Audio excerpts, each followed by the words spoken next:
এক দরবেশ তিনি স্বপ্নে দেখেছিলেন যে তিনি তাকে বাঘে তাড়াচ্ছে। বাঘের তাড়া খাইয়া তিনি গিয়ে উঠলেন এক গাছে। গাছের উপরে ওঠার পর একটি ডাল ধরে ঝুলে পড়েছে। তাকিয়ে দেখে যে বাঘ এসে গাছের গোড়ায় দাঁড়িয়েছে, আর ওই ডালের নিচে বিরাট কুয়া, কুয়ার মধ্যে বড় এক অজগর হা করে আছে। হঠাৎ করে টের পেল যে ডালের গোড়া কিসে যেন কাটতেছে। তাকায় দেখে একটা সাদা ইঁদুর আর একটা কালা ইঁদুর ডালটা কেটে দিচ্ছে।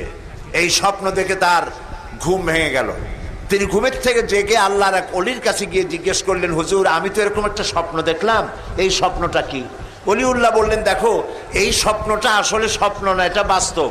আর এটা তোমার একার না, এটা সারা দুনিয়ার মানুষের। বলে কি রকম? কয় তোমার পিছনে যে বাঘে তাড়াচ্ছিল ওই বাঘটা বাঘ নাও, বাঘ হলো হজরতে মালাকুল মউত আজরাইল। তুমি যে গাছে উঠে ঝুলে